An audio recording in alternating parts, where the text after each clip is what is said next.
제가 사실 로켓배송 세팅 멤버 이런 말 해도 되나요? 제가 쿠팡의 운영관리팀에도 있었어요. 안녕하세요. 쿠팡에 관련된 질문을 하려고 해요. 쿠팡 자주 이용하시나요?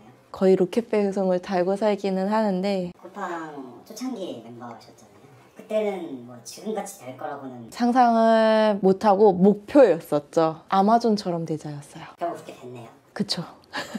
한창 쿠팡 셀러가 붐이었어요. 맞아요. 제 주변에서도 작년 한 10월까지는 나 로켓크로스 해야지 하시는 분들이 진짜 많았었어요. 부업처럼 추가 매출 좀 해보려고 해. 그래서 강의 좀 들으러 가려고 해. 강의 들은 후기도 많이 얘기를 해주셨고, 제가 사실 로켓배송 세팅 멤버이거든요. 첫 물류센터 있을 때 같이 세팅하던 멤버였고, 입고 방식도 제가 같이 가이드 정했었던 멤버 중에 한 명이어서 그 생태계를 너무 잘 알고 있죠. 유튜브나 이런데 로켓크로스 알려준다고 하면서 월 매출 1억, 2억 인증하고 많게는 1000만 원까지 하는 고액 강의들이 많아요. 그런 강의들 보신 적 있으신가요?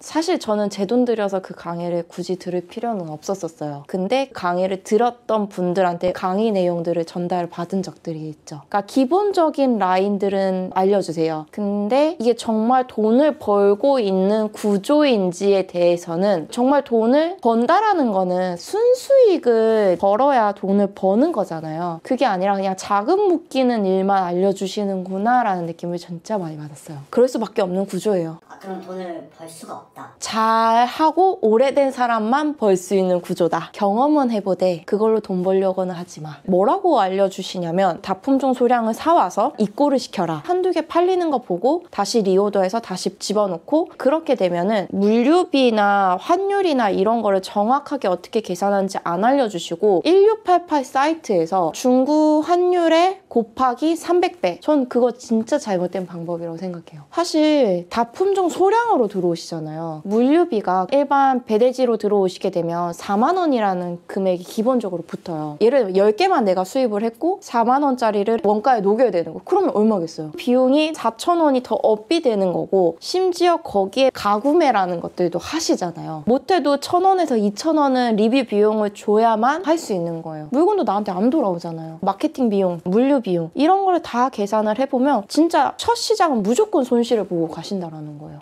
대부분 매출은 내지만 순이익은 나기가 어렵다. 그래서 강사들도 순이익이 안 나서 강의를 한다. 왜 순이익이 안 날까요? 판매가 되기 위해서는 꼭 반드시 붙여야 되는 게 리뷰, 그 다음에 광고를 돌려야 돼요. 근데 쿠팡 광고 구조가 굉장히 세팅하기 쉽기 때문에 누구나 돌릴 수 있어 라고도 얘기하고, 심지어 쿠팡 광고 담당자들이 한 달에 한 번씩 전화를 해서 광고를 이렇게 하시면 더 좋은 효과를 내실 수 있어요 라고 말씀을 하세요. 진짜 그게 광고비를 빨아들이는 목적으로 전화를 하는 거지, 결코 광고비를 아껴주기 위해서 뜨는 방법은 아니거든요. 예를 들면 진짜 광고 세팅 쉬워요. 광고 만들기 들어가서 캠페인 이름 적고 종료일 적고 매출 최저가 뭐 CPC당 금액 모르잖아요. 하루에 얼마씩 쓸 건지 목표 광고 수익률 적고. 사실 원래 오픈마켓에서는 100원, 200원, 10원, 20원 키워드 싸움으로 가는 거거든요. 근데 이거는 그게 노출이 전혀 안 돼요. 그리고 키워드당 얼마가 과금이 되고 있는지도 정확하게 안 나와요. 내 돈이 이미 350배 붙여서 어떻게 나가고는 있는데, 어떤 키워드에 고객들이 어떻게 클릭을 하고 어떤 비용이 얼마의 비딩에 붙어서 이 순위에 맞게끔 내가 노출을 시킬 수 있다가 설정이 안 된다라는 거예요. 허수의 돈이 그냥 계속 날아가고 있는 거예요. 이런 말 해도 되나요? 제가 쿠팡의 운영관리팀에도 있었어요. 그때 하는 게 UI 테스트를 진짜 많이 하거든요. 그냥 사용자 테스트인 거예요. 사용자가 얼마만큼 쉽게 사용하냐, 그걸 노린 거예요. 그리고 뒤에서는 돈을 쭉쭉 빨아먹는 거죠. 이거 위험한 얘기 아닌가요?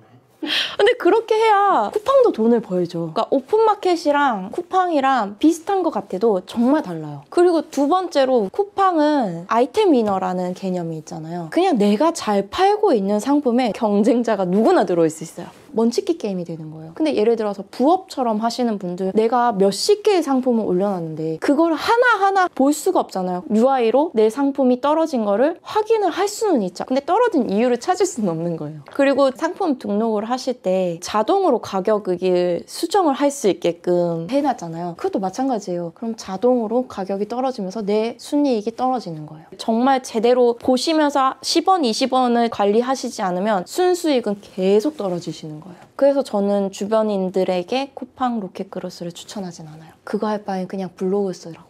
그래서 그냥 협찬 받으시라고. 쿠팡과 네이버 중에 어디가 좋은지 초보자들이 시작합니다. 지금으로 따지면은 쿠팡이 더 낫기는 해요. 접속량이 많기 때문에. 그리고 쿠팡 안에서만 경쟁을 하면 되기 때문에. 네이버는 모든 종합몰이랑 오픈마켓이랑 다 같이 경쟁을 해야 돼요. 근데 쿠팡 같은 경우에는 아직도 로켓 배송은 싸라는 느낌을 가지고 있는 고객들이 많기 때문에 비싸도 사시는 고객님들이 있어요. 그래서 쿠팡에서 경험을 해보시는 건 좋으나 경험만 하시라고 추천드리는 거예요. 그럼 앞으로 네이버와 쿠팡은 어떻게 될 것 같으세요? 제가 보기엔 네이버는 유튜브처럼 바뀌고 있는 시대이기는 해요. 그래도 네이버는 유지가 된다. 판매자 입장에서는 네이버는 좋지 않은 채널이 계속 되는 거죠. 브랜드사들을 원하는 거예요. 브랜드사들을 위한 전략적인 마케팅을 지속적으로 하고 있는 중이고 쿠팡 같은 경우에는 계속 이것만 쓰게끔 만드는 사이트예요. 그러니까 고객 충성도가 굉장히 높은 사이트가 되는 거죠. 근데 쿠팡은 광고 구자는 많지만 소비자 입장으로서는 광고로 그게 다가오지 않는 UI거든요. 판매자로서는 쿠팡은 매출 비중으로 봤을 때 저는 딱 20에서 30%만 운영하세요 라고 말씀드려요. 이제 알리나 테무가 왔는데 지금에 와서 쿠팡을 시작하는 게 너무 늦은 건 아닌가요? 늦었죠. 지금 시작하기엔 늦었어요. 왜냐면 잘하시는 분들은 그만큼 리뷰를 갈아 끼울 수도 있으시고요. 자금을 가지고 움직일 수 있는 여유가 있는데 지금 시작하시는 분들은 예를 들면 물컵 하나를 수입을 해서 로켓그로스에 올려둔다. 이게 잘 팔릴 확률이 굉장히 낮다라는 거예요.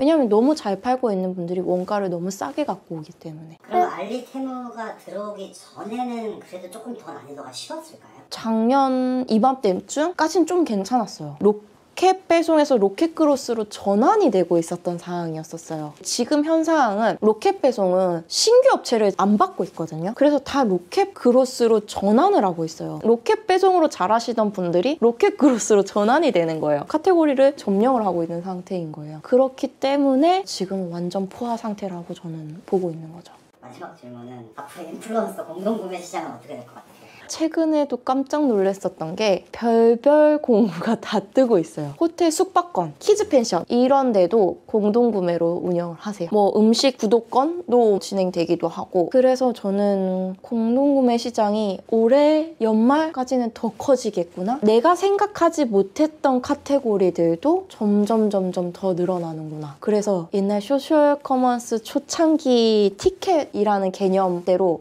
저도 다시 돌아가려고 합니다. 상품 소싱을. 소셜 커머스 초창기 때 그러니까 상품 구매를 티켓이라고 표현을 했었어요. 그러면 워터파크 티켓, 뭐 숙박권 티켓, 예를 들면 피트니스 센터가 지점이 전국적으로 있는 데를 계약을 하는 거예요. 전국 지점이면 다 이용할 수 있는 티켓을 예전 소셜 커머스에선 판매를 했었죠. 그거를 공동구매 상품으로 소싱을 해볼까라는 생각도 든다는 거죠. 운동하시는 인플루언서 분들한테 제안을 할 수도 있는 거죠. 코로나 이후로 헬스가 확 죽긴 했지만 다시 일어나고 있잖아요. 아니면 맛집을 찾아다니는 거야. 맛집에서 요즘에는 웬만해서는 다 밀키트가 나오거든요. 그 밀키트를 공부를 하는 거죠. 저도 카테고리를 확장해 보려고 합니다. 진짜 상상도 못했었던 카테고리로 하실 수 있으세요.